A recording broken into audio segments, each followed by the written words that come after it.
మనకిచ్చిన వరం ప్రాణంతో ఉండడం, ఆయన మనకు అనుగ్రహించిన భాగ్యం. చాలామందికి అది లేదు. కొద్దిమంది పోయిన నెలలోనే దాటిపోయారు. మరికొద్దిమంది ఈ సంవత్సరం ఆరంభంలోనే దాటిపోయారు. మనం 11 నెలలు 11వ నెలలోకి వచ్చాం. 10 నెలలు మన మీదుగా వెళ్ళిపోయింది. క్యాలెండర్లో ఈ సంవత్సరం 2 నెలలు ఉండే క్యాలెండర్లో పేజీకి ఆఖరి పేజీలోకి వచ్చాం. అయితే దేవునికి మనం దగ్గరగా కావాలి. ఒకరోజు మన జీవితంలో గడిచేటప్పుడు మనం రెండిటికి దగ్గర అవుతున్నాం అని జ్ఞాపకం ఉంచుకుంటాం కదా. మనం మొదటిది మన పోకడకైనా, రెండవది ఆయన రాకడికైనా ఏదైనా ఒకటి దగ్గర అవుతుంది.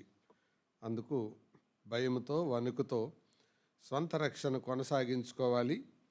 అగ్నిలో నుండి లాగినట్లు కొందరిని లాగాలి. ఆయన మహిమ కొరకై జీవించాలి. దేవుని వాక్యంలో నుండి 2 లేఖన భాగాలు చదువుదాం.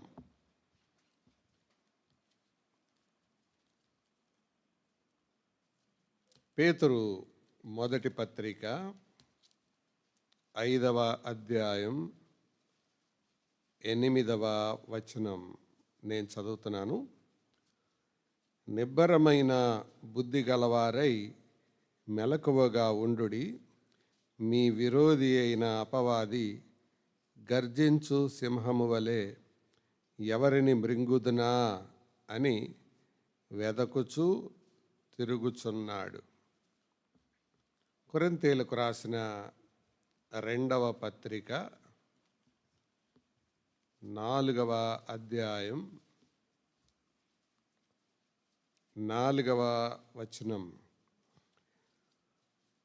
దేవుని స్వరూపియయున్న క్రీస్తు మహిమను కనుపరచు సువార్త ప్రకాశము వారికి ప్రకాశింపకుండు నిమిత్తము ఈ యుగ సంబంధమైన దేవత అవిశ్వాసులైన వారి మనోనేత్రములకు గ్రుడ్డితనము కలుగజేసెను. చిన్న ప్రార్థన చేసుకొని వాక్యాన్ని ధ్యానం చేద్దాం. దయగల తండ్రి, పరిశుద్ధుడైన దేవ, మీ కొందనాలు. ఈ ఉదయకాలం మిమ్మల్ని ఆరాధించుటలో, మీ ప్రేమను తలపోసుకునుటలో, మా పట్ల మీరు కలిగి ఉన్న తరిగిపోని శాశ్వతమైన ప్రేమను తలపోసుకొని ఆలోచించి ఆరాధించుటలో మీరు కృప చూపినందుకై కృతజ్ఞతాస్తుతులు చెల్లిస్తూ, చేయబడిన ప్రకటనలు ఇవి మా ఆధ్యాత్మిక జీవితానికి మేలుకొలుపుగా, పురికొల్పుగా మాత్రమే కాదు, మాపై బాధ్యత కూడా మోపి ఉండగా ఆ ప్రకారం మేము జీవించినట్లు, పాటించినట్లు సహాయం చేయమని, మేము చదువుకున్న ఈ 2 లేఖన భాగాలు, వీటి ఆధారంగా మేము చేయబోతున్న ధ్యానం దీవించమని యేసు ప్రభు ద్వారా వినయంతో వేడుకుంటున్నాము తండ్రి. ఆమేన్. ప్రియులారా, ఈ ఉదయకాలం మనం చేయబోతున్న ధ్యానం సాతానుతో మన సంబంధం, రిలేషన్షిప్ టు సేటన్. దానికి సబ్ టాపిక్గా కట్ ఆర్ కంటిన్యూడ్ అని పెట్టుకోండి. కొనసాగుతుందా, తెగిపోయిందా? సాతానుతో మన సంబంధం కొనసాగుతుందా, తెగిందా అనేది ప్రాముఖ్యం. ఎందుకు ఈ అంశం ఇంత ప్రాముఖ్యమైనది అంటే, ప్రపంచ ప్రఖ్యాతిగాంచిన సువార్థికులు డాక్టర్ బిల్లీ గ్రాహం గారు ఒకసారి సాతాను మీద పుస్తకం రాయాలనుకున్నాడట.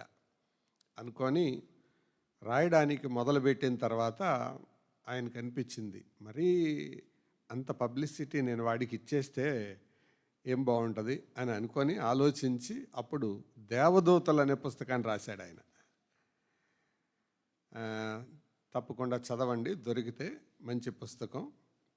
కొన్ని విచిత్రమైన అనుభవాలు, సంఘటనలు కూడా అందులో ఉంటాయి. సరే, అయినా కూడా సాతాను యొక్క గురి, ఉద్దేశం ఒకటే. అదేంటంటే దేవుని వాక్యానికి మనలను దూరంగా చేయడం, దేవునికి దూరంగా చేయటం. ఎందుకు ఇది ఇంత ప్రాముఖ్యమైన అంశం అని అంటే, ఒకటి, సాతానుడు మనం నిర్లక్ష్యం చేసేటంత వ్యక్తి కాదు, అలాగని అతిగా భయపడే అంత వ్యక్తి కూడా కాదు. కానీ జాగ్రత్త పడాల్సిన వ్యక్తి. ఎందుకంటే యేసు ప్రభువే అతని గురించి అనేక పర్యాయాలు హెచ్చరించాడు, మాట్లాడాడు. ఇంకా ఈ విషయం ఎందుకు ప్రాముఖ్యమైనది అని అంటే, చివరికి ఇద్దరు, ఒకటి దేవుడు, రెండు సాతాను. సావరిన్ అండ్ సాటన్ వాళ్ళిద్దరే. మనుషులు కూడా రెండు రకాలు, ఆడ మగ అని కాదు. దేవుని సంబంధులు, అపవాది సంబంధులు. రాజ్యాలు కూడా రెండే, పరలోకం, నరకం రెండే. సో దేవునితో సంబంధం ఉందా, సాతాన్తో సంబంధం ఉందా? సాతాన్తో సంబంధం కలిగి బ్రతికితే సాతాను ఉండే స్థలానికి వెళ్తారు. దేవునితో సంబంధం కలిగి బ్రతికితే దేవుడు ఉండే స్థలానికి వెళ్తారు. అయితే సాతాను గురించి మనం ఎందుకు ఎరగాలి అని అంటే, ప్రభువే చెప్పాడు కాబట్టి, ఆయనే అన్నాడు. భక్తులు హెచ్చరించారు కాబట్టి ఆయనే చెప్పాడు. భక్తులు బైబిల్ గ్రంథంలో అనేక మంది మనకు ఈ మాటలు చెప్పారు. మనం దేవుని వాక్యాన్ని కనుక గమనిస్తే, ఇందులో సాతానుడు అనేవాడు ఒక కట్టుకథో పుక్కిటి పురాణమో కాదు, వాస్తవం. దేవుడు ఎలాగూ వాస్తవికమైన వ్యక్తో సాతానుడు కూడా అలాగే వాస్తవికమైన వ్యక్తి. అయితే విరోధి అని సాతానుని ఎందుకన్నారు, శత్రువు అని ఎందుకన్నారు అంటే, విరోధి అని ఎందుకన్నారు అంటే, సహజంగా విరోధి అని ఎవరిని అంటారు? మనకు కీడు చేసేవాళ్ళని, మనకు హాని చేసేవాళ్ళని, అంతే కదా విరోధి అనేది, వాళ్ళనే అంటారు. పాముతో మన జాతికి విరోధం ఉంది, సర్పజాతికి మానవ జాతికి విరోధం ఉంది. ఇప్పుడు పాము మన మధ్యకు వచ్చింది అనుకోండి, అది మనల్ని కాటేస్తే చంపుతామా, కాటేయకపోయినా చంపుతామా? ఎందుకు? అది ఎనిమి, అది ఏం చేసినా చంపుతాం. అసలు దాని ఉనికే సహించలేం. అది మనల్ని ఏం చేసినా ఏం చెయ్యకపోయినా దాని మీద ఆధారపడలేదు. కనపడితే చంపేస్తాం అంతే, దాన్ని కనపడితే దాన్ని అంతు చూస్తాం. సాతానుడు అలాంటివాడు, విరోధి. ఎందుకు అంటే, రెండు రకాలుగా ఈ మాట నేను చదివాను. వాడు అవిశ్వాసులకే విరోధి, విశ్వాసులకు కూడా విరోధి. ఆ రెండు చదివించిన లేఖన భాగాలు అదే తెలియజేస్తున్నాయి. పేతురు మొదటి పత్రిక 5వ అధ్యాయంలో రాసిందేమో విశ్వాసుల పట్ల అతడు వ్యవహరించే విధానం. పౌలు కొరింథీయులకు రాసిన 2వ పత్రిక 4వ అధ్యాయం అయితే అది అవిశ్వాసుల పట్ల అతడు వ్యవహరించే విధానం. అర్థమైందా? విశ్వాసులనైతే మింగటానికి చూస్తాడు, అవిశ్వాసులనైతే గుడ్డితనం కలిగిస్తాడు. రెండే వాడు చేసే పనులు. విశ్వాసులనైతే ఎవరిని మింగుదునా అని వెదకుచూ తిరుగుచున్నాడు. ప్రియులారా, ఈ అపవాది గురించిన సంగతులు మనం చాలా పర్యాయాలు ఎరగం. ఉదాహరణకి, మీరు ఈరోజు ఆదివారం రాత్రి 10 గంటలకి లేదా 10:30కి నిద్రపోవడానికి ఉపక్రమిస్తూ ఉన్నారు. అంతలో బుస్ అని సౌండ్ వచ్చింది. వెంటనే ఏం చేస్తారు? అది ఏంటోలే అనుకొని పడుకుంటారా? పడుకోరు. మరి ఏం చేస్తారు? ఆ సౌండ్ ఎక్కడి నుంచి వచ్చిందో చూస్తారు, ఎటు నుంచి వచ్చిందో తేల్తారు. మీకు ధైర్యం చాలకపోతే ఇంకొకళ్ళు పిలుస్తారు, మంచం కింద ఎతుకుతారు, తలుపు చాటును ఎతుకుతారు, అటక మీద చూస్తారు, కనబడలా, మళ్ళా వచ్చి పడుకున్నారు, మళ్ళా బుస్మని శబ్దం వచ్చింది. నిద్ర పడుతుందా? సౌండ్కే, నేరుగా చూడలేదు, సౌండ్కే నిద్ర లేకుండా అయిపోతుంది కదా.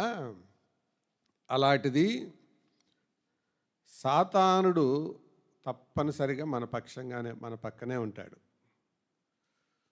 ఎవరిని మింగుదునా అని వెతుకుతూ తిరుగుతుంటాడు. ఎప్పుడు దొరుకుతామా అని చూస్తుంటాడు. యేసు ప్రభుకి సాతానికి తేడా ఏంటో తెలుసా? యేసు ప్రభు పిలిస్తే వస్తాడు, సాతానుడు పిలవకుండా వస్తాడు. యేసు ప్రభు ఆహ్వానిస్తే వస్తాడు. అందుకే అన్నాడు, ఎవడైనా నా స్వరం విని తలుపు తీస్తే వస్తాను అన్నాడు. అలాగే ఆయన బోధించేటప్పుడు సముద్ర తీరానికి వెళ్ళి పేతురుదైన దోణెను అడిగి కూర్చున్నాడు లోపల, అడగకుండా ఎక్కేలా. అంటే ఆయన మర్యాదగస్తుడు. సాతానికి అదేం అక్కర్లా, ఖాళీ ఉంటే చాలు వచ్చేస్తాడు, పర్మిషన్ ఏం అక్కర్లేదు ఆడికి. కాబట్టి సాతానుడు జాగ్రత్త, తప్పకుండా వస్తాడు. సాతాను గురించి మరొక విచిత్రమైన అభిప్రాయం ఏంటో తెలుసా? దేవుని మందిరానికి వస్తే సాతానుడు ఉండడానికి ఉంటారు, మందిరంలో కూడా ఉండొచ్చు సాతానుడు. ఇదేంటన్నా మీరు కొత్త మాట చెప్తున్నారు అని అంటారేమో. చూడండి, లూకాసు వార్త 13వ అధ్యాయంలో మీకు అర్థమవుతుంది అది చదివితే. లూకా 13, అపవాది బంధించిన అబ్రహాము కుమార్తె అని ఉంటుంది. 14వ వచనం, 16. ఇదిగో 18 ఏండ్ల నుండి సాతాను బంధించిన కుమార్తె అయిన ఈమెను. ఆమె ఎక్కడుంది? అక్కడే ఉంది. ఆ పైన చదవండి, ఆ పాసేజ్ మొదలైన దగ్గర. విశ్రాంతి దినమున ఆయన సమాజ మందిరములో బోధించుచున్నప్పుడు 18 ఏండ్ల నుండి బలహీనపరుచు దెయ్యం పట్టిందంట. ఇప్పుడు చెప్పండి, మందిరంలో ఉన్నంత మాత్రం చేత దెయ్యం పడ్డదని అర్థమా? ఏమండి, దెయ్యాలు రకరకాలు. కొంతమందికి బలహీనపరిచే దెయ్యం, మరికొంతమందికి నిద్రా దెయ్యం, మరికొంతమందికి రకరకాల దెయ్యాలు. ఇక్కడ రకరకాల దెయ్యాలు వాళ్ళు కనపడుతుంటారు ఇక్కడి నుంచి చూస్తే. నిద్రపోవటం కూడా దెయ్యం. రాంగ్ టైంలో నిద్రపోవడం కూడా సాతానుడు చేసే పని. నిద్ర తప్పు కాదు, రాంగ్ టైంలో పోవడం తప్పు. అర్థమవుతుందా? కాబట్టి బలహీనపరిచే దెయ్యం పట్టింది అక్కడే ఉంది. యేసుప్రభు అక్కడ, పైగా ఆవిడ సీనియారిటీ అంతా 18 ఏళ్ళు. 18 ఏళ్ళ నుంచి అక్కడే ఉంది. దేంతో? దెయ్యం పట్టే. ఒకసారి క్రిస్టమస్ సభలకి డ్రామాలు వేస్తానికి స్కిట్లో ఒక్కొక్కరికి ఒక్కొక్క రోల్ ఇస్తే అందులో ఒకడికి సైతాన్ రోల్ ఇచ్చారట. వాడు ఇంటి దగ్గరే మేకప్ అయ్యారండి, ఇక్కడ మనకి మేకప్ అవ్వడానికి కుదరదు అని అంటే, వాడు చక్కగా నల్ల కోట్ ఒకటి తెచ్చుకొని ముఖానికి అంతా మసిబూసుకొని పెదాలకి ఎర్ర రంగు వేసుకొని ఈ పళ్ళకి క్లిప్పు పెట్టుకొని 2 కొమ్ములు పెట్టుకొని బయలుదేరి వెళ్తున్నాడు. వెళ్తా ఉంటే దారిలో తుంపర్లు పడుతున్నాయి. ఈ మేకప్ చెడిపోద్దేమో అని వాడు ఎటెళ్ళాలా అని ఆలోచించి వర్షం తగ్గాక వెళ్దామని వెళ్దామని చూస్తే అందరూ వర్షానికి పడుతుందని లోపలికి వెళ్ళిపోయి తలుపులు వేసుకున్నారు. అందులో ఒక మందిరం తలుపు తీసుంది. మందిరం తలుపు తీసుంటే వీడు వెళ్ళి అక్కడ నిలబడ్డాడు కాసేపు లోపల. కాదు, ఆ రోజు ఏంటో విచిత్రం, పాస్టర్ గారు సాతాను గురించి వాక్యం చెప్తున్నాడు. ఆడొచ్చి మేకప్ తొలగిపోద్దేమోనని ఈ దీని మీద ఒక చెయ్యి, దీని మీద ఒక చెయ్యి వేసి నిలబడ్డాడు. ఆయనకి ఇక కంటి చూపే కానీ నోటి మాట లేదు. ఎందుకంటే అరే సాతాను గురించి వాక్యం చెబుతుంటే ఏకంగా సాతానుడే వచ్చేసాడని. మరి ఇప్పుడు దాకా ఇంత ఉజ్జీవంగా చెప్పిన పాస్టర్ గారు ఇప్పుడు అసలు మౌనం అయిపోయాడేంటని అందరూ వెనక్కి తిరిగి చూశారు. చూసేటప్పటికి వెనకాల నిజంగా సాతానుడు ఉన్నాడు ఆ రూపంలో. ఇక వాళ్ళు అనుకుంటున్నారు, అరే మన పాస్టర్ గారు ఎంత పవర్ఫుల్ రా, సాతాను గురించి చెబితే ఏకంగా సాతానే దిగొచ్చేసాడు అని మొత్తానికి అలా చూసుకుంటూ ఉండగా ఇక కిటికీలో నుంచి గోడల మీద నుంచి దూకి వెళ్ళిపోయే వాళ్ళు వెళ్ళిపోతూ ఉన్నారు. ఎందుకు వెళ్ళిపోతున్నారా అని ఆయనకి అర్థం అవలా. మొత్తానికి పాస్టర్ గారు కూడా వెళ్ళిపోయాడు. అయితే వాడికి అస్సలు మైండ్లో లేదు ఇదంతా. వీడి ఆలోచన అంతా ఏంటి, వర్షం ఎప్పుడు తగ్గుద్దా, నేను ఎప్పుడు వెళ్ళాలని. ఎందుకు వెళ్ళిపోతున్నారు ఇప్పుడు దాకా? వీళ్ళంతా కూర్చొని విన్నారు కదా, వింటున్నారు, ఎందుకు వెళ్తున్నారని అర్థం కాల. ఆ వెనకాల లావటి మా అమ్మ ఒక ఆవిడ కదలలేక కూర్చొనుంది. కనీసం ఆవిడనైనా అడుగుదామని మా అమ్మ అని వెళ్ళాడు. కళ్ళు మూసుకొని ప్రార్థన చేస్తుంది ఆవిడ. బాబు నన్నేమనబాకు, నేను నీ పార్టీయే, నేను చాలా కాలంగా వస్తున్నాను కానీ నేను నీ పార్టీయే, అందరు వెళ్ళగలిగారు నేను వెళ్ళలేకపోయాను అంతే అందట. అంటే దేవుని మందిరంలో ఉన్నందువలన సాతానుడు నీ యొక్క ప్రమేయానికి రాడు అని అనుకోవడం బుద్ధి తక్కువ. అర్థమవుతుందా? యేసు ప్రభు వారి శిష్యులలో 3.5 ఏళ్ళు శిష్యుడిగా కొనసాగిన వాడు యేసు ప్రభు చెప్పాడు, మీలో ఒకడు సాతాను. Very specifically he said that, మీలో ఒకడు సాతాను. యోహాను సువార్తలో ఉంటుంది ఆ మాట, మీలో ఒకడు సాతాను. చూడండి ఆ మాట 6:70. అందుకు యేసు, నేను మిమ్మును 12 ఏర్పరచుకొనలేదా? మీలో ఒకడు సాతాను. One among you is Satan. కాబట్టి మందిరంలో ఉన్నందువల్ల సాతాను వశములో లేరని చెప్పలేం. యేసు ప్రభు శిష్యుల సంఖ్యలో ఉన్నందువలన, లెక్కించబడినందువల్ల సాతాను ప్రభావం ఉండదు అని చెప్పలేం. తర్వాత సంఘములోనికి కూడా సాతానుడు రాడు అని చెప్పలేం. ఎందుకంటే అపోస్తలుడైన పౌలు ఎఫెసీయులకు రాస్తూ 4వ అధ్యాయం 27వ వచనంలో ఒక మాట అంటాడు చూడండి. 4:27, అపవాదికి చోటియకుడి. ఎవరికి చెప్తున్నాడు ఈ మాట? అవిశ్వాసులకా విశ్వాసులకా?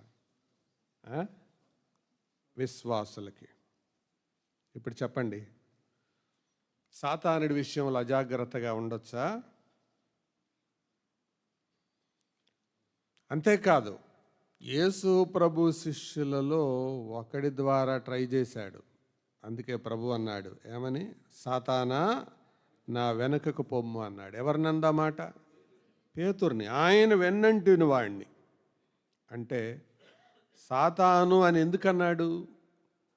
ప్రభు యొక్క ప్రణాళికలకు వ్యతిరేకంగా పనిచేస్తున్నాడు కాబట్టి దేవుని వాక్యానికి, దేవుని ప్రమాణాలకు ఎవరు వ్యతిరేకంగా బతుకుతారో వాళ్ళల్లో సాతానుడు జీవించి ఉన్నాడని అర్థం. If you live against to the plan and purpose of God, Satan is alive in you. దేవుని ప్రణాళికకు, దేవుని ఉద్దేశానికి నువ్వు వేరుగా బ్రతుకుతుంటే, వేరుగా ఆలోచిస్తుంటే, Satan is alive in you. Satan నీలో బతికే ఉన్నాడు. అందుకే అంటున్నాడు. అర్థమైందా? ఇన్ని ఉదాహరణలు చెప్పాను నేను. మందిరంలో ఉన్నాడు, యేసుప్రభు ఏర్పరచుకున్న శిష్యుల్లో ఉన్నాడు, అసలు ఆయన వెన్నంటే వాడిలో దూరాడు, సంఘములో అవకాశం ఇస్తే దూరతాడు. అందుకనే అపవాదికి చోటియకుడి. అర్థమవుతుందా? విచిత్రం ఏంటంటే సాతాను గురించి అతిగా ఆలోచిస్తారు, భయపడతారు, కానీ మెలకువగా ఉండరు. ఒకసారి ఇమ్మానుయేల్ గారిని ఒకళ్ళు, ఏమండి మేము పొలం కొన్నాము, వచ్చి ప్రార్థన చేయండి అని పిలిచారు. ఆయన పొలం చూస్తానికి వెళ్ళాడు. వెళ్ళిన తర్వాత ప్రశాంతమైన వాతావరణంలో మంచి గాలి పైరు మీదకి వీస్తూ ఉంటే ఇక ఆనందంగా ఉంది. పొలం చాలా బాగుంది, అద్భుతంగా ఉంది, ఎక్సలెంట్ అని చెప్తుంటే, అసలు ఇది మామూలు పంట కాదండి అయ్యగారు, చాలా పంట పండుతుంది, ఇటువంటి పొలం ఈ పరిసర ప్రాంతాల్లో ఎక్కడా లేదండి అని చెబుతూ, దాని గొప్పతనం చెబుతూ ఉండగా చాలా బాగుంది అంటూ ఉండగా, అయితే ఒకటండి డ్రాబ్యాక్, ఏంటంటే ఈ పొలంలో పాములు ఎక్కువ ఉన్నాయండి అన్నారు. ఇక లోపలికి నడుచుకుంటా వెళ్ళేటప్పుడు ఇప్పుడు దాకా దృష్టి అంతా దేని మీద ఉంది? పొలం మీద ఉంది. ఇక గాలి వస్తే అది పామా పొలమా అర్థం కావట్లా. ఇక అప్పటి నుంచి ఆయన పొలం చూడటం మానేసి లోపల గట్లంట చూస్తున్నాడంట. ఆ గట్లకి కొన్ని మట్టి పెడ్డలు ఊడి కింద పడతాయి కదా, అది ఒట్టి పెడ్డేనా పాము తోసుకుంటా వస్తుందా అని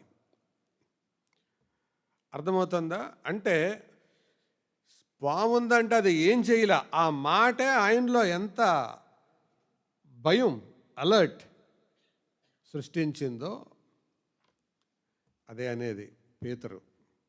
నిబ్బరమైన బుద్ధి గలవారై మీరు మెలకువగా ఉండండి, ఎందుకంటే మీ విరోధి అయిన అపవాది తిరుగుతూనే ఉన్నాడు. ఆల్రెడీ కొద్దిమంది దొరికారు, వాడికి సాతాను దొరికారు. చూడండి, ఈరోజు నేను మీతో పరిచయం చెప్పాను, ఈ అంశాన్ని ఎందుకు ప్రాముఖ్యమైనదిగా ఎంచాలో చెప్పాను. తర్వాత వాడి పేర్లు, ఎందుకు వాడిని శత్రువు అన్నారు, వాడి పేర్లు మనం చూద్దాం రండి. ఈ మాటలను బట్టి వాడిని శత్రువు అన్నారు. వాడు చేసే కార్యాలు ఏంటి చూద్దాం. చూస్తారా? కనబడుతుందా? సాతానుకుండే పేర్లు. మొట్టమొదటిది సాతాను ఉంది కదా. ఎందుకన్నాడు ఆ మాట? పక్కనే ఉంది, వాక్యాన్ని ఎత్తుకొని పోతాడు. రెండోది అపవాది. ఎందుకన్నారు ఆ మాట? చాడీలు చెప్తాడు, నేరాలు మోపుతాడు, అపవాది. కాబట్టి నేరాలు మోపేవాడి ఉన్న పేరేంటి? అపవాది. ఏదో ఒక రకంగా నేరం మోపుతాడు. ఒక ఉదాహరణ యోబు గ్రంథంలోకి వెళ్తే మనకు తెలుస్తుంది. అన్నీ బాగా ఉన్నా కూడా నేరం మోపాడు. ఊరికే ఉన్నాడే ఏంటి, భక్తి చేశాడా? ఏమి లేదు కాబట్టి, సమస్యలు ఏమి లేదు కాబట్టి అంత సవ్యంగా ఉంది అన్నాడు.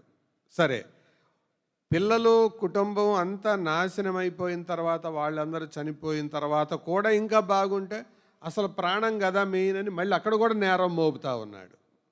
అంటే ఏదో ఒక రకంగా మనిషి మీద నేరం మోపటం అలవాటు వాడికి. అందుకే వాడి పేరేంటి? అపవాది. మొదటిది సాతాను, రెండు అపవాది, మూడవది ఏంటి? శోధకుడు. శోధకుడిని ఇంగ్లీష్లో ఏమంటారు? టెంప్టర్ అంటారు. దేవునికి సాతానికి తేడా ఏంటంటే గాడ్ టెస్ట్స్, సాటన్ టెంప్ట్స్.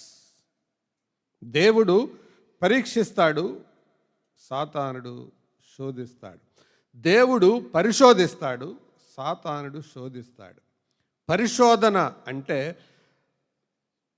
మనలో ఉండే ఉత్తమ గుణాన్ని వెలుపలికి తీసుకొని రావడానికి చేసేదాన్ని పరిశోధన అంటారు. శోధన అంటే మనలోని నీచపు గుణాన్ని బయటకు తీసుకురావడానికి చేసేదాన్ని శోధన అంటారు. శోధన మనలో నీచ గుణాన్ని బయటకు తెస్తుంది. పరిశోధన మనలో ఉత్తమమైన గుణాన్ని బయటకు తెస్తుంది. ఈ సంగతులు ముగిసిన తరువాత యెహోవా అబ్రహామును పరిశోధించెను. ఆదికాండం 22వ అధ్యాయంలో. ఆ పరిశోధించడం ద్వారా ఏం బయటపడింది? అబ్రహాము యొక్క విశ్వాసం, అబ్రహాములు ఎంత దేవుని భయం అతనిలో ఉందో. ఇందు మూలముగా నాకు తెలిసింది ఏమంటే, నువ్వు దేవునికి భయపడువాడవని. ఆ లక్షణాన్ని బయటకు తేవడానికి పరిశోధించాడు. శోధన ఎందుకు? అతనిలోని నీచమైన ప్రవృత్తిని బయటకు తేవడానికి. సో దేవునికి సాతానికి తేడా ఏంటి? God tests, Satan tempts. దేవుడు పరిశోధిస్తాడు, సాతానుడు శోధిస్తాడు. అది కాబట్టి శోధకుడు పాపం వైపు లాగుతుంటాడు. ఏ అవకాశాన్నైనా లాగుతుంటాడు, దాన్ని వాడుకుంటూ ఉంటాడు. అందుకే ఒక దైవ సేవకుడు ఇలాగ అన్నాడు, నీ ఆశీర్వాదాలనే నీకు ఆపదలుగా సృష్టించగలడట. సొలొమోన్ని పాడు చేసింది ఏది? అతని జ్ఞానం, అతని ధనం, ఐశ్వర్యం. అదే వాడుకున్నాడు. కాబట్టి డబ్బులు పెరిగినాయని, ఆస్తి పెరిగింది అనుకోవద్దు. దేవునికి దూరంగా చేయడానికి అదే వాడతాడు నిన్ను. జీతం పెరిగిందని సంబరపడద్దు, సౌకర్యాలు వచ్చినాయని సంబరపడద్దు. నీ సౌఖ్యాన్నే నీకు ఉరిగా వాడతాడు. దావీదు నిద్ర లేకుండా రాత్రిపూటలో సౌలు తరుముతుండగా తిరిగాడు. కడుపు నిండా భోజనం దొరికి కంటి నిండా నిద్ర వచ్చిన తర్వాత ఒళ్ళు కైపెక్కి అక్రమ సంబంధాన్ని కోరుకున్నాడు. దేవుడిచ్చిన ఐశ్వర్యమే తన పాపానికి నడిపించింది. సాతానుడు అలా వాడుకుంటాడు. నీలో ఉండే భావోద్వేగాలనే వాడతాడు వాడు, కొత్త సంగతులే వాడు. నువ్వు కోపిష్టోడివా, అడిగి అదే కావాలి. ఇంకా చెప్పనా, నీ యొక్క మానసిక పరిస్థితిని వాడతాడు, నీ భయాన్ని వాడతాడు, నీ పిరిగితనాన్ని వాడుకుంటాడు, నీ యొక్క మాటకారితనాన్ని వాడుకుంటాడు, నీ అందాన్ని వాడుకుంటాడు. వాడు వాడుకోంది ఏదీ లేదు. శ్రీశ్రీ అన్నాడు, కాదేది కవితకు అనర్హం, ఒక్క పిల్ల, సబ్బు బిళ్ళ, అగ్గిపుల్ల, కాదేది కవితకు అనర్హం అన్నాడు. అలాగే సాతాను వాడుకోవడానికి కాదేది గుణం అనర్హం. నువ్వు తిండిపోతువైతే తిండిని వాడుకుంటాడు, సోమరిపోతువైతే నీ సోమరితనాన్ని వాడుకుంటాడు, నిద్రపోతువైతే నిద్రను వాడుకుంటాడు, ప్రతి దాన్ని వాడుకుంటాడు. నువ్వు ఆత్మీయుడివైతే నీకున్న వరాలనే వాడుకుంటాడు, నీ భక్తిని కూడా వాడుకుంటాడు. అందుకే అన్నాడు, మీ విరోధి అయిన అపవాది పక్కనే ఉంటాడు, గర్జించు సింహంలాగా. నీకు ఏదుందో తప్పకుండా క్యాష్ చేసుకుంటాడు వాడు, ఏది వదిలిపెట్టడు. పేతురుని ఎలా వాడుకున్నాడు? అతని మాటకారితనమే.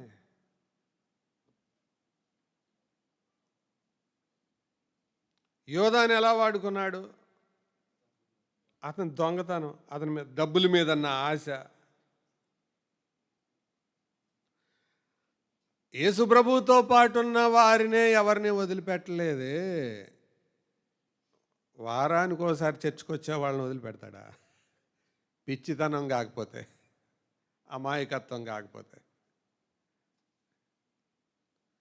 ఆయనతో పాటు ఉండి ఆయనతో పాటు తిరిగే వాళ్ళనే ఎక్సెప్షన్ కాదు. అలాంటిది స్పర్జన్ గారు ఒక మాట అన్నాడు,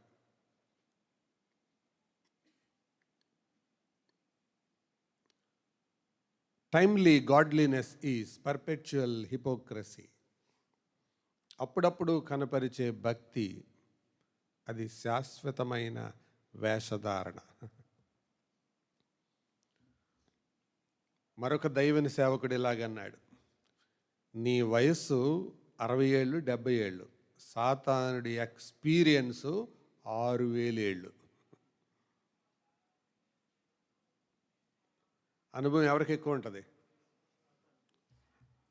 చెప్పండి?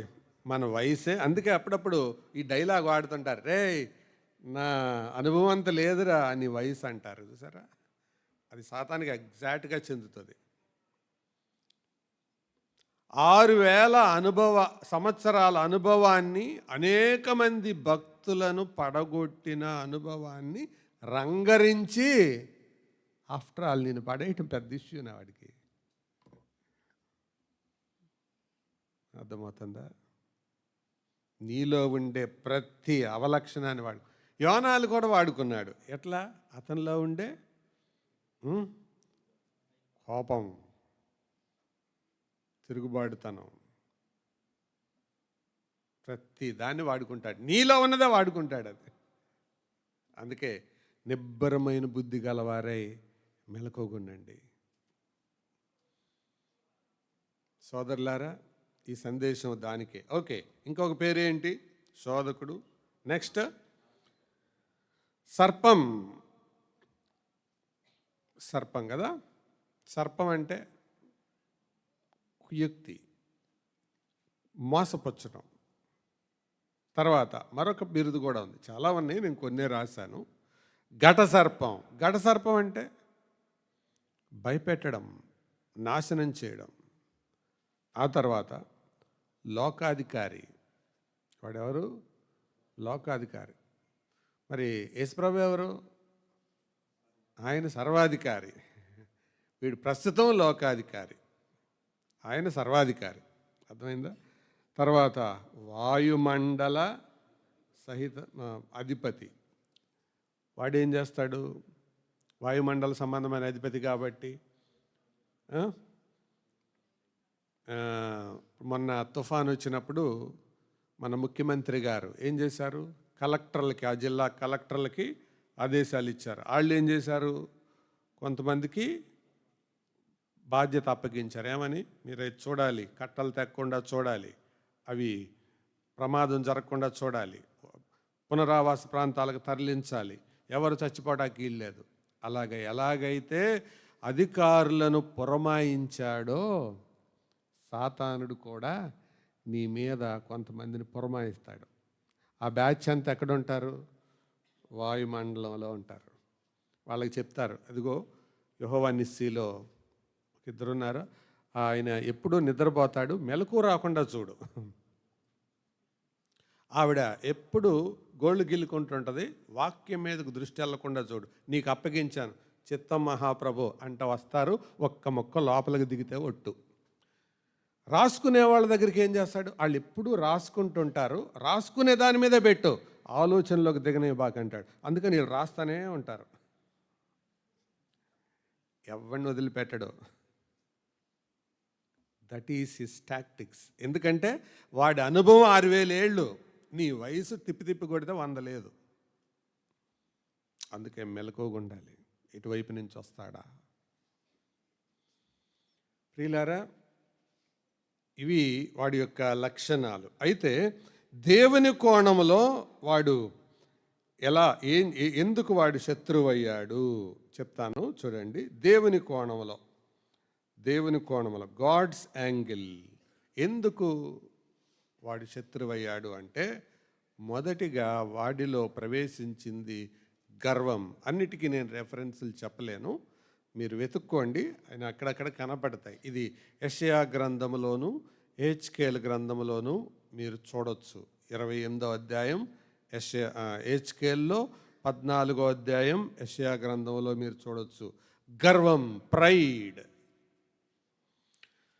గర్వం లోపల ఎప్పుడైతే ప్రవేశించిందో తిరుగుబాటుతనం అతనిలో వచ్చింది. గర్వం ఇంటర్నల్గా ఉండేది, తిరుగుబాటు బయటకు కనపడేది. కాబట్టి తిరుగుబాటుకు ముందు స్టెప్ ఏంటి? గర్వం. గర్విష్ఠుడు తన పై వాళ్ళకి లోబడ్డు. ఏం నువ్వు చెప్పేది అన్నట్టు ఉంటాడు. అది సంఘంలో అయినా, సంసారంలోనైనా, సమాజంలోనైనా. ఎవరైనా పై వాళ్ళకు లోబడటం లేదు, వాళ్ళు మేము ఈ రూల్స్కి అతీతం అని అంటున్నారంటే వాళ్ళ హృదయం నిండా ఏమన్నట్టు అర్థం? గర్వం. గర్విష్ఠుడు లోబడడు. అదొక సపరేట్ వే.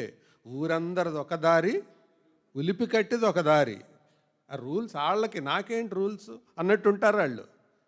గర్విష్ఠుడు అన్నమాట. అది లోపల ఉంటుంది, అది అందరికి కనపడదు. కానీ బయటికి కనపడేదేంటి?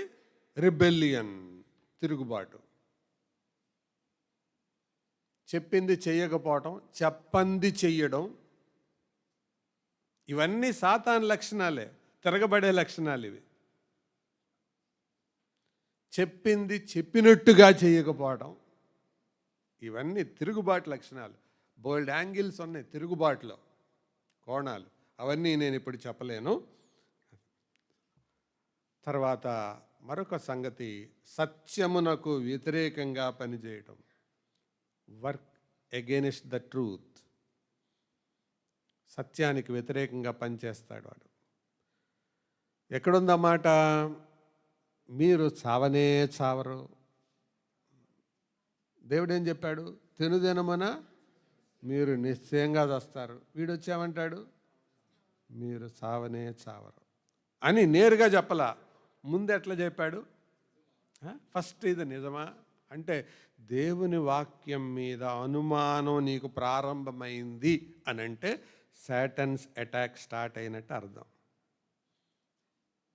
నీలో చోటు చేసుకున్నట్టు అర్థం. దేవుని వాక్యాన్ని నువ్వు అనుమానించినప్పుడు సాతాను ఆల్రెడీ నీలో క్రియ మొదలు పెట్టేసినట్టు అర్థం.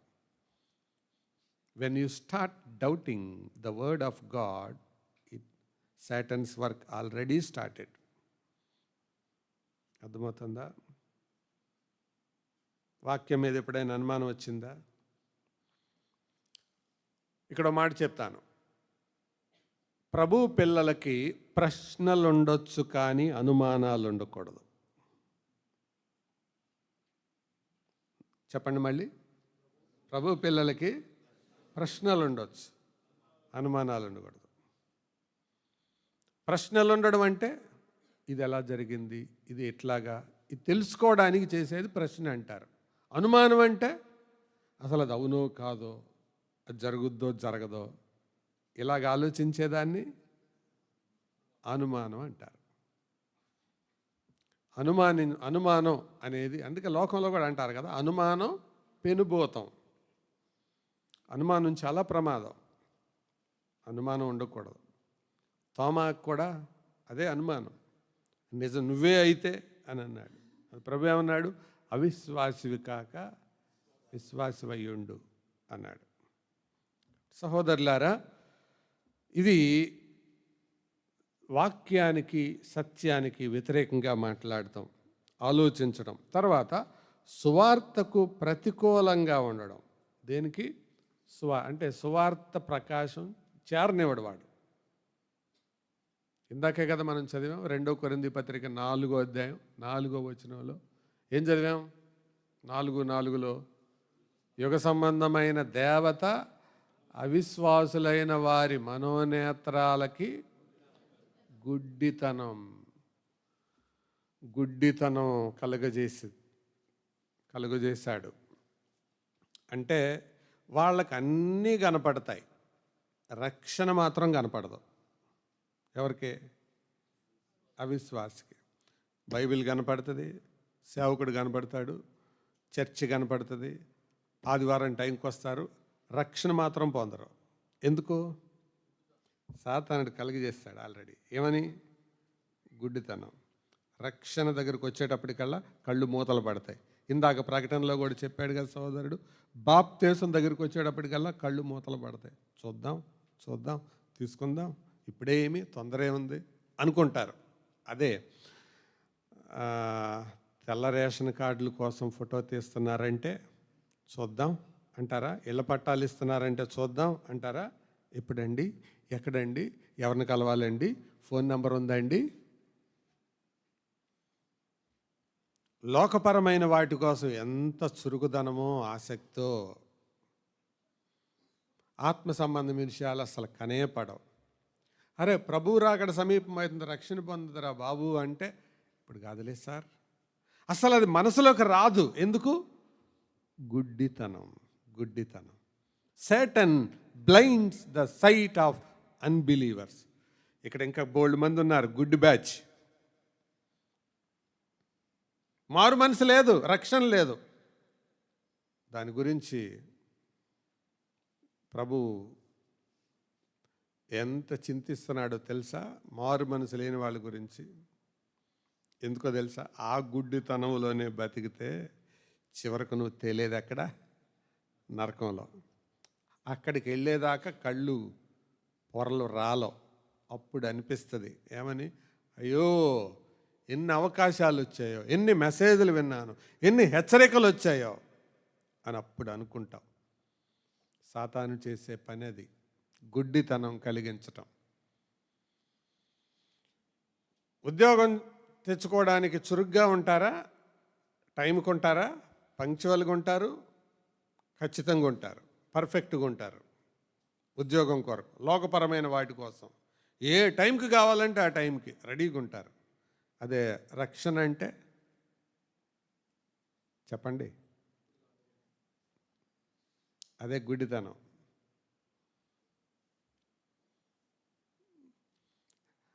మారు మనసు లేని వారులారా, రక్షణ గురించిన తొందర మీకు లేకపోతే శాటన్ ఆల్రెడీ బ్లైండెడ్ యూ, మిమ్మల్ని ఆల్రెడీ గుడ్డి కింద పెట్టేశాడు. అంతేకాదు, విశ్వాసులకేమో దృష్టిని డల్ చేస్తాడు. Blinds the sight of unbelievers, dulls the sight of believers. అందుకే డల్ అంటే మందగించటం, స్పష్టంగా కనపడదు. దాని కొరకే జీజాన్ గారు రాసింది పాట, ప్రభు యేసు నా రక్షక నొసగు కన్నులు నాకు నిరతమునే నిన్ను చూడా. ఎందుకన్నాడు ఆ మాట? పిచ్చిగా రాశాడు ఆ పాట.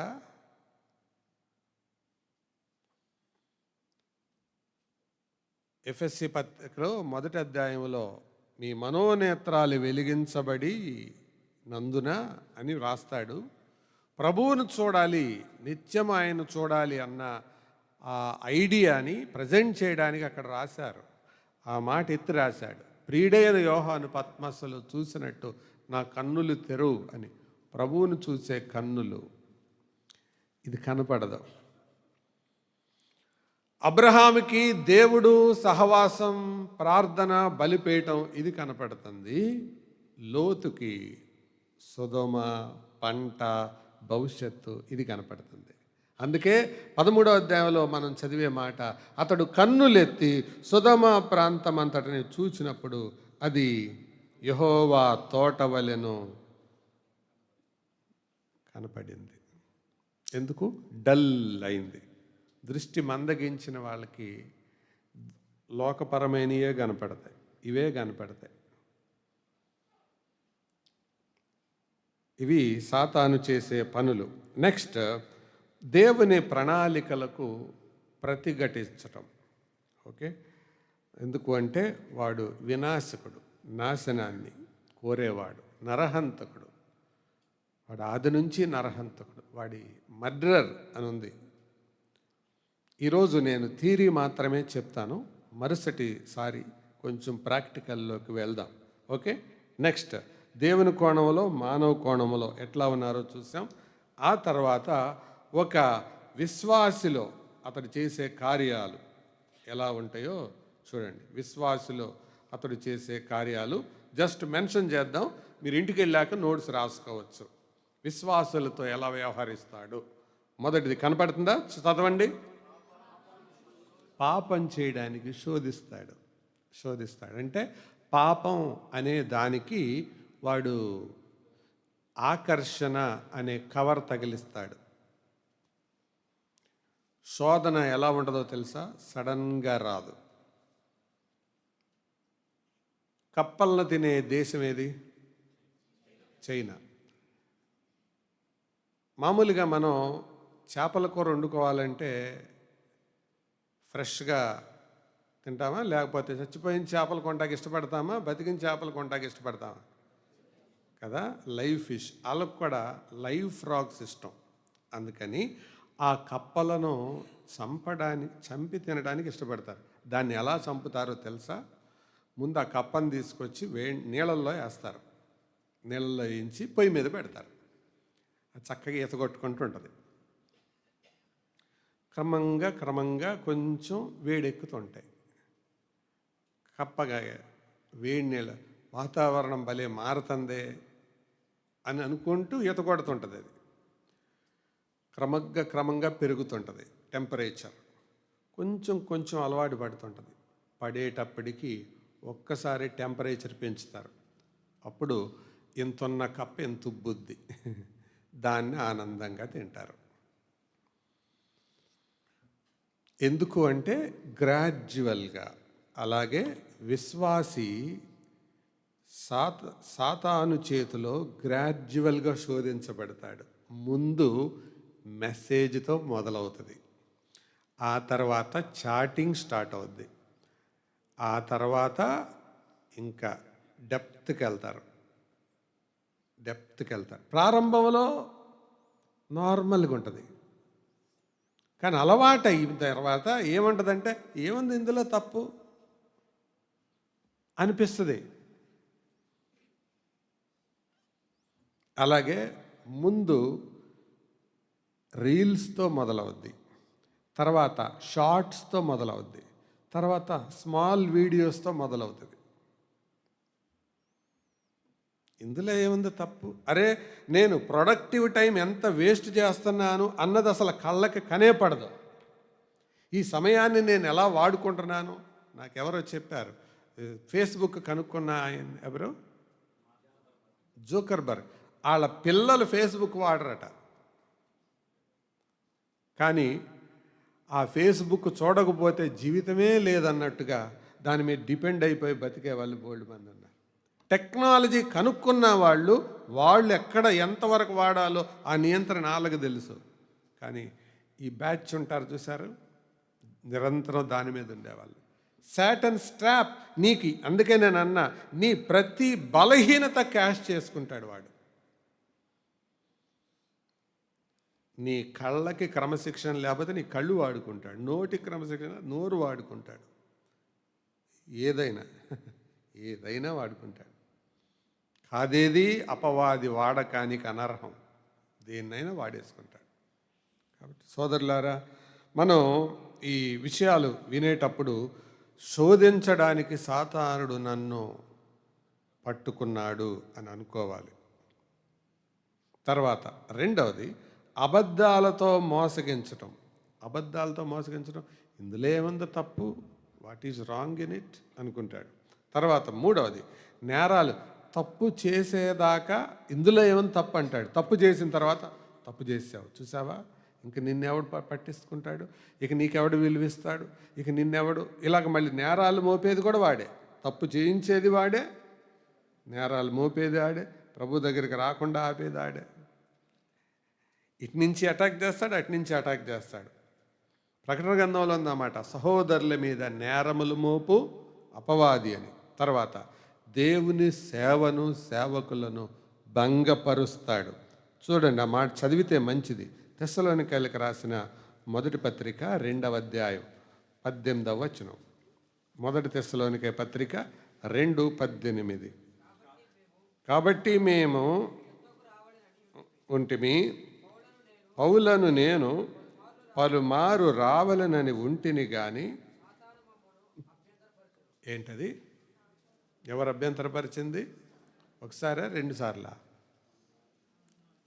కాబట్టి సేవకులను కూడా అభ్యంతరపరుస్తాడు, సేవను కూడా అభ్యంతరపరుస్తాడు. It disturbs, it distracts. అందుకని ఇందాక ప్రకటనలో కూడా చెప్పారు కదా, దేవుని సేవకుల కొరకు ప్రార్థించటం మానకూడదు మనం, ప్రార్థనలో ఎత్తిపడడం మానకూడదు మనం. ఎందుకంటే సేవకులను అభ్యంతరపరుస్తాడు, అది వాడి యొక్క నైజం, వాడి యొక్క పని. ఆ తర్వాత మనుషులను దుర్బోధల్లోనికి లాగడం. ఏంటది? దుర్బోధ, రాంగ్ డాక్ట్రిన్స్లోకి. దాన్నే అపోస్తలుడైన పౌలు తిమోతిని హెచ్చరిస్తూ ఇలా రాశాడు, దయ్యముల బోధయందు లక్ష్యముంచేలాగా చేస్తాడు. Teaching of demons or devils. దయ్యాలకు ఒక బోధ ఉంది, దాని మీదకి మళ్ళిస్తాడు. దయ్యాల బోధ. దయ్యం బోధ అంటే ఏంటి? ప్రభువు వాక్యానికి ఏదైనా కలిపి చెరిపేది, అది దయ్యాల బోధ. కంప్లీట్గా వ్యతిరేకంగా ఉండదు, అందులో నుంచే ఉంటుంది. దయ్యాల బోధ అందులో నుంచే వస్తుంది. యేసు ఏదైనా తోటలో హవ్వ దగ్గరికి ఏం తీసుకొని వచ్చాడు? దేవుని మాటే తీసుకొచ్చాడు. యేసు ప్రభు దగ్గరికి ఏం తీసుకొచ్చాడు? దేవుని వాక్యమే తెచ్చాడు. కాబట్టి సాతానుడు ఎలా చెప్తాడు? కొత్త మాటలు చెప్పడు, వాక్యంలో నుంచే చెప్తాడు. ఆ వాక్యాన్ని వీళ్ళు ఎలాగ వాడతారో తెలుసా?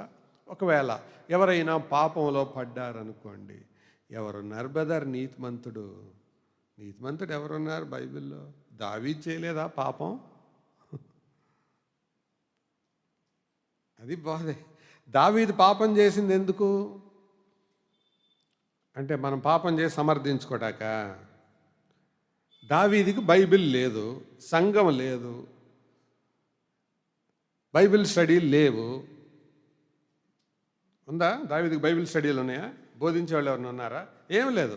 చదువుకుంటే ధర్మశాస్త్రం చదువుకోవాలి, ఇంకంతే. ఇంక వేరేదేం లేదు. ఆ 5 పుస్తకాలే ఉన్నాయి. సంఘం లేదు, బైబిల్ స్టడీలు లేవు, ప్రవక్తలు చెప్తే వినాలి, అంతే. దీన్ని బట్టి పడిపోయాడు. అతన్ని తీసుకొచ్చి సంఘములో వాక్యం విని పరిశుద్ధత అంటే ఏంటో తెలుసుకొని, దావీదు పాపం అంటే ఏంటో తెలుసుకొని, ఆ పాపంలో పడి ఈ పాపం చేసి సమర్థించుకోవడానికా చెప్పేది? అదే దయ్యాల బోధ. చెప్పేది బైబిల్లో నుండే.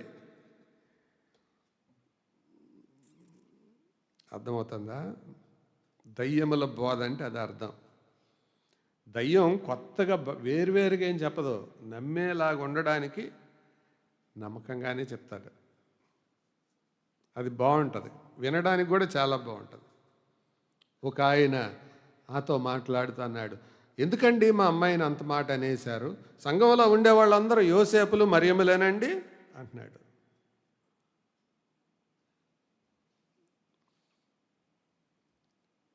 దయ్యాల బోధ అట్లాగే ఉంటుంది. అంటే చూసారా, బైబిల్లో ఎగ్జాంపుల్సే తీసుకొని వచ్చి చేసిన తప్పును కవర్ చేసుకునే విధానం. That is demons doctrine. తర్వాత మనల్ని అడ్డగించటానికి, మనపై పని చేయడానికి దురాత్మలను పురమాయిస్తాడు. దేవుని దూతలో ఉంటారు, అపవాది దూతలు కూడా ఉంటారు. దేవుడేమో తన దూతలకు ఆజ్ఞాపిస్తాడు. ఎక్కడుంది ఆ మాట? కీర్తనలో 91లో ఉంది, పేతురు మొదటి పత్రిక 1వ అధ్యాయంలో ఉంది. దేవుడు తన నమ్మిన వారికి తన దూతలను ఇస్తాడు. సాతాను కూడా పడగొట్టడానికి తన దూతలను పురమాయిస్తాడు. వీరిద్దరిని బోల్డ్ మంది ఉన్నారు ఆకాశ మండలంలో, వాళ్ళందరినీ అలాట్ చేస్తాడు. నీ పక్కన ఉన్న వాళ్ళు ఎప్పుడైనా తెలుసుకోవాలంటే అడుగు, ప్రభువా నా పక్కన ఉన్నారు ఎవరో ఒకసారి చూపించవా అని.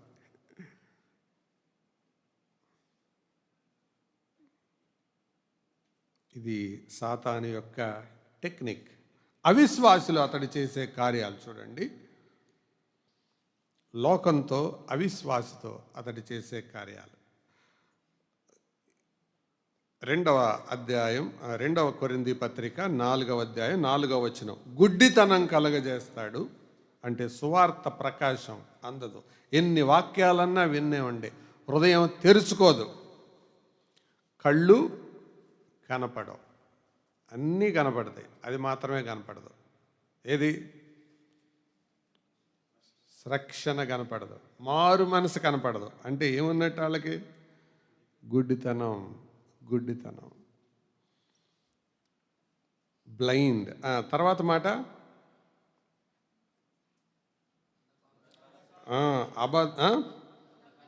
అంధకార శక్తులపై అధికారం.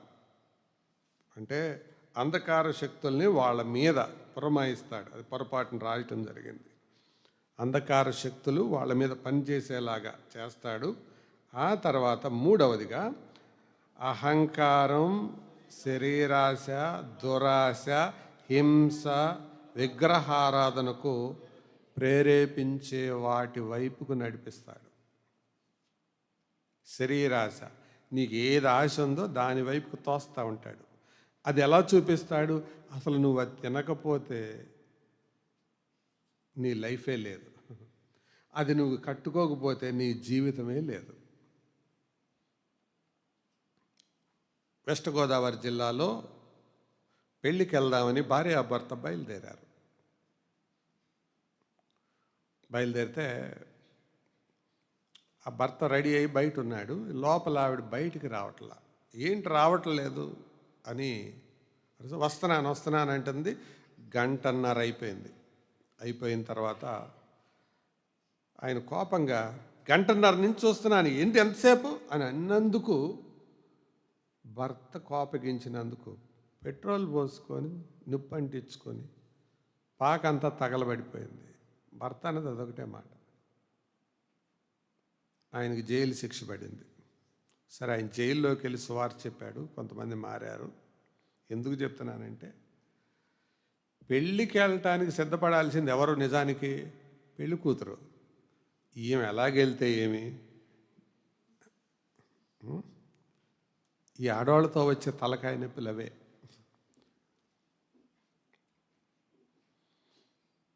సింపుల్గా వెళ్ళరు, అదేదో సింగారించుకొని అసలు వాళ్ళే పెళ్లి కూతురికి పోటీగా చచ్చిపోయింది. పిల్లలు అనాథలైపోయారు. ఏంటంటే అది లేకపోతే ఏముంది లైఫ్ అన్నట్టు. ఎవరు అట్లా ప్రేరేపించేది? సాతాను. అందుకే మెలకువ కలిగి ఉండండి. ఎప్పుడు ఎలాగ ఎవరిని ప్రేరేపిస్తాడో తెలియదు. తర్వాత శరీరాశ, దురాశ. దురాశ అంటే నీది కాంది ఆశించడం, దాని మీదకు ఆశ మల్లడం. ఇది సాతానుడు చేసే పని. ఈ అపవిత్రమైన దృశ్యాలలో, అశ్లీలమైన వాటిల్లో ఉండేది అదే. ఏవైతే అసంభవమో అవి వాస్తవం అయినట్లుగా చూపిస్తారు, పర్యవసానాలు చూపించరు. దాన్ని చూసి ఎంతమంది ప్రభావితులైపోతున్నారో.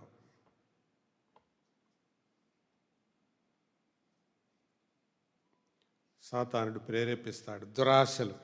అంతేకాదు, హింస, దానికి ప్రేరేపించేది కూడా వాడే. దేవుడు సమాధానానికి కర్త, సాతానుడు కాదు.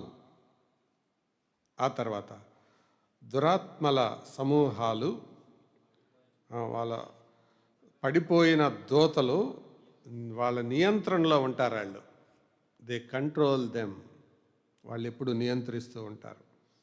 కాబట్టి సోదరులారా, మనం అపవాది విషయంలో ఎంత జాగ్రత్తగా ఉండాలో.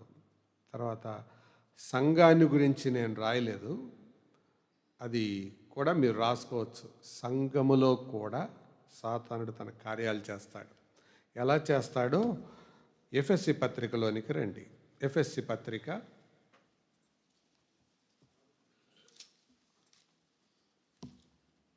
4వ అధ్యాయం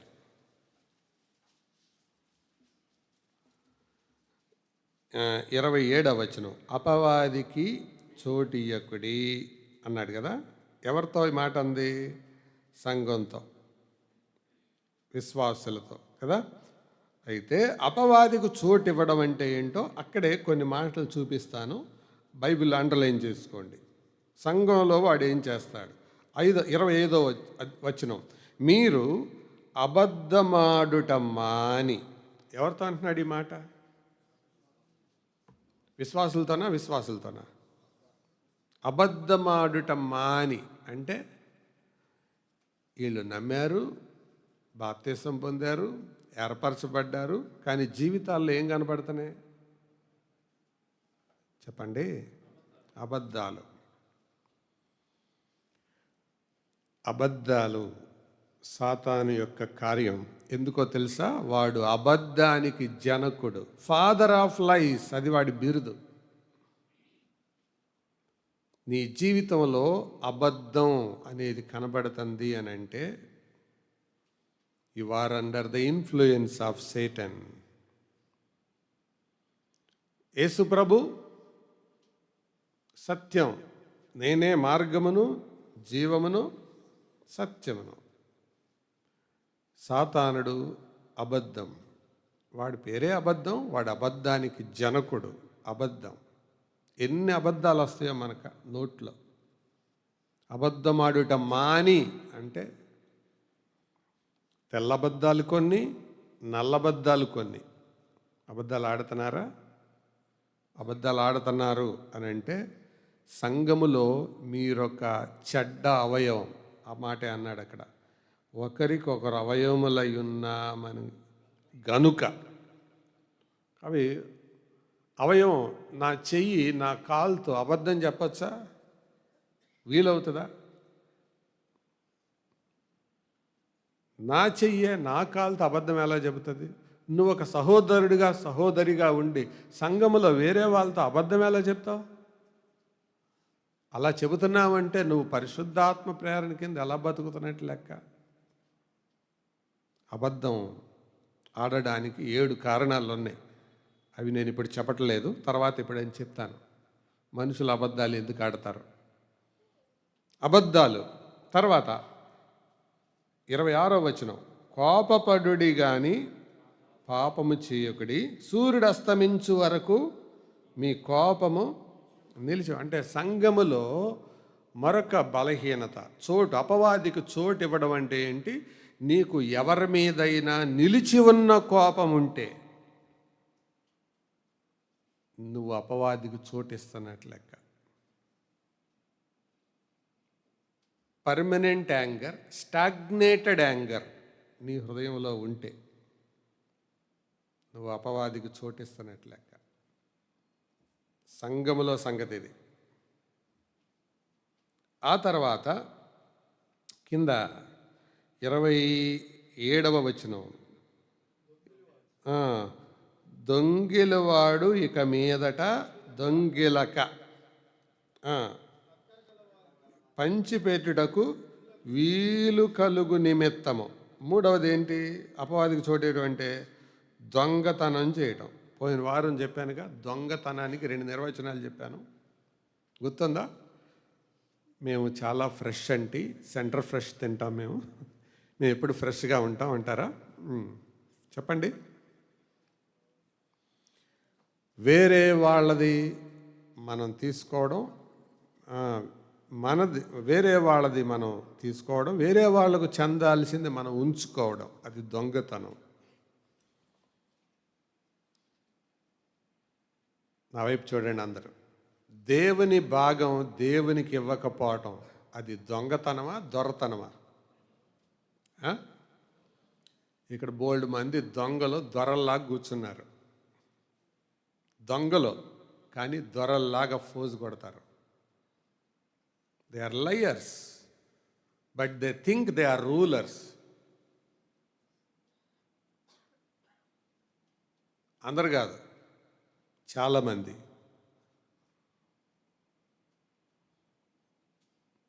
అది నువ్వు సాతానికి చోటిస్తున్నావు. తర్వాత అందులోనే లోభత్వం కూడా వచ్చింది చూడండి.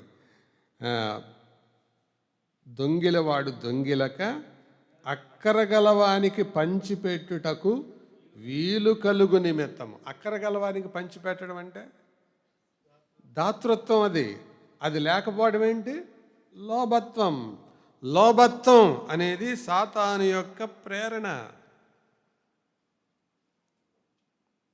ఇవ్వడం దైవ గుణం, లోభత్వం అపవాది గుణం. అందుకే కదా పాట కూడా పాడతాం, సంతోషముతో నిచ్చడి వారిని ఎంతో దేవుడు ప్రేమించు. ఇచ్చేటప్పుడు ఎట్లా ఇవ్వాలి? సంతోషంగా. అది ఇవ్వడం అంటే అదొక ఆనందం అనుకోవాలి. అలాంటి వాళ్ళను కొద్దిమందిని ఎరుగుదును ఆ పరిమితమైన జ్ఞానంలో. ఇవ్వడం సంతోషం వాళ్ళకి, కానీ కొంతమందికి ఇవ్వడం భారం, సనగడం వాళ్ళల్లో కనపడుతుంటుంది. ఇది అపవాదికి చోటు ఇవ్వడం, దొంగతనం, లోభత్వం. తర్వాత 29వ వచనంలో, వినువారికి మేలు కలుగునట్లు అవసరమును బట్టి క్షేమాభివృద్ధికరమైన అనుకూల వచనమే పలుకుడు కానీ దుర్భాష ఏదైనను మీ నోట రానీయకుడి. అంటే నోరు కుదరకపోవడం, దుర్భాష మాట్లాడటం. ఎవరి నోట్లో నుంచైనా దుర్భాష, చెడ్డ భాష వస్తుంది అంటే he is under the influence of Satan. ఎన్ని చెప్పాను ఇక్కడ? చెప్పండి. మొదటిది అపవాదికి చోటు ఇవ్వడం అంటే అర్థం ఏంటి? అబద్ధాలు ఆడడం, నిలిచి ఉండే, కోపపడటం పాపం కాదు, కోపాన్ని నిలిపి ఉంచుకోవడం. ఒక వ్యక్తి మీద కానీ లేకపోతే మరొక దాని మీద కానీ కోపాన్ని ఎప్పుడు సూర్యుడు అస్తమించే వరకు ఉంచుకోవడం, తర్వాత దొంగతనం చేయడం, లోభత్వాన్ని చూపడం, తర్వాత దుర్భాషలాడడం, ఇవన్నీ మీలో ఉంటే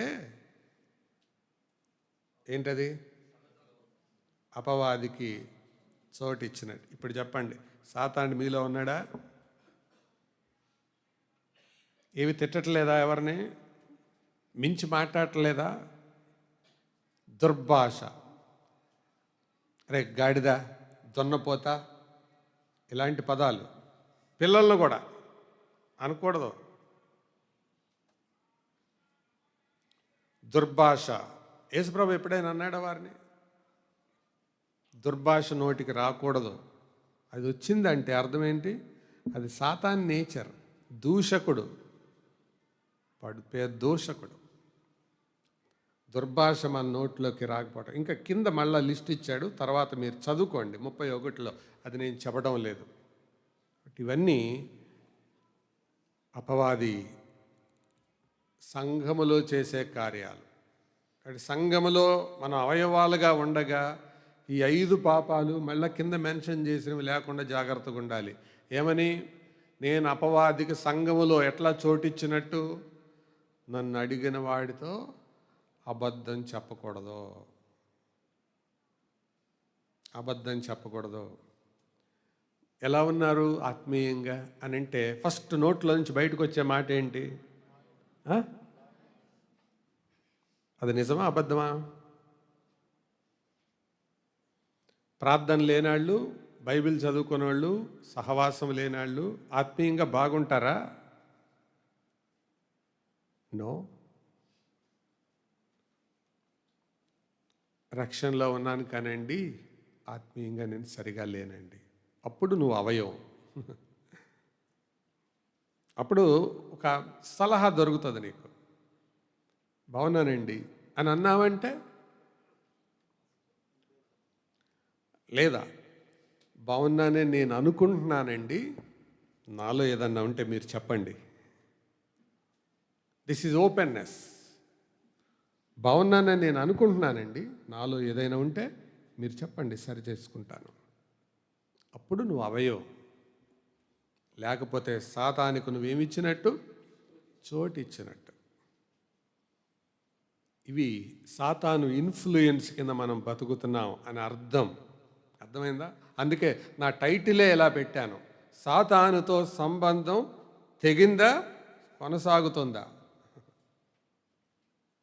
అబద్ధాలు, దొంగతనం, లోభం, దుర్భాష, నిలిచి ఉండే కోపం, ఇవన్నీ మనలో ఉంటే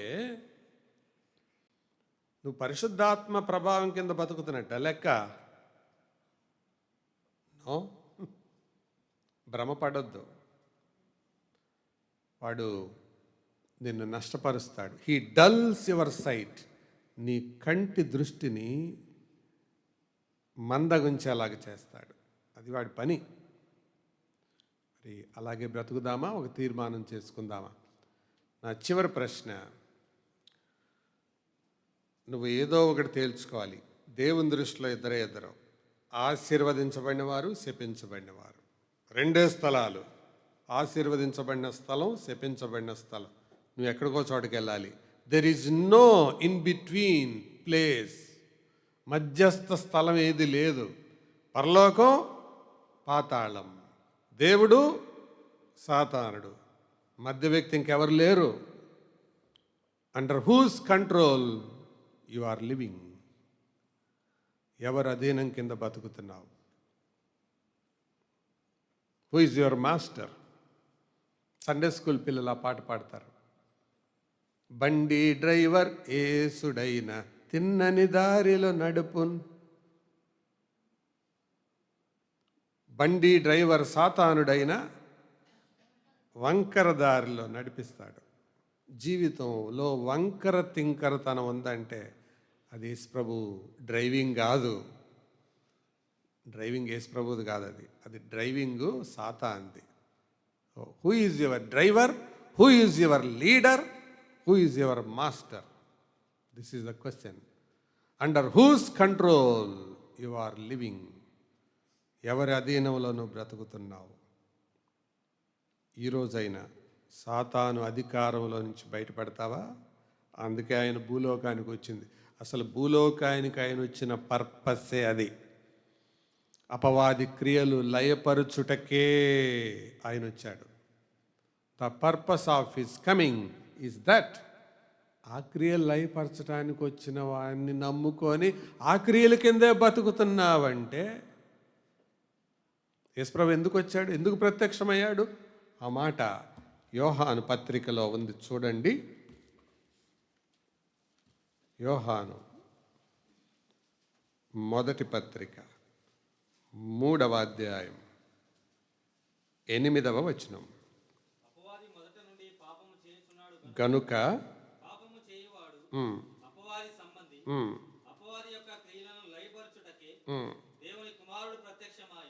నోట్ దట్ పాయింట్, అండర్లైన్ చేసుకోండి. దేవుని కుమారుడు ఎందుకు ప్రత్యక్షమయ్యాడు?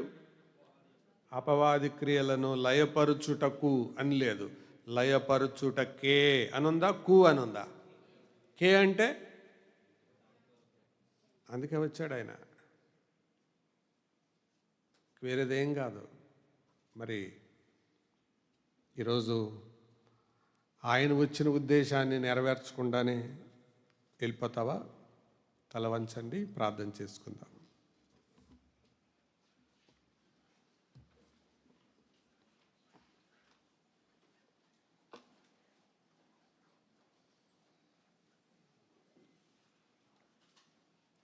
ప్రశ్న మరలా వేస్తున్నాను.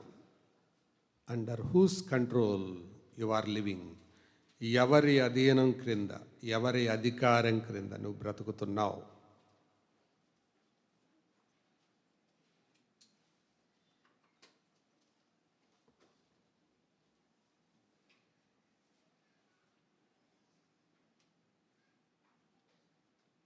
ప్రభుతో కొద్దిసేపు మాట్లాడు. నీలో ఎవరి కార్యాలు కనబడుతున్నాయి?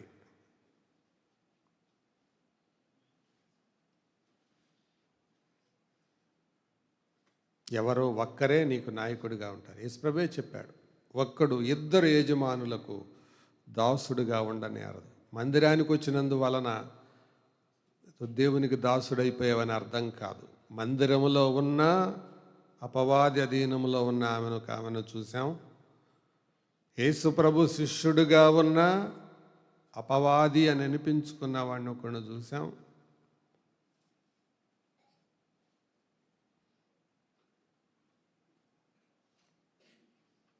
ఎవరో ఒకరిని నియంత్రిస్తూ ఉండాలి. Who is that?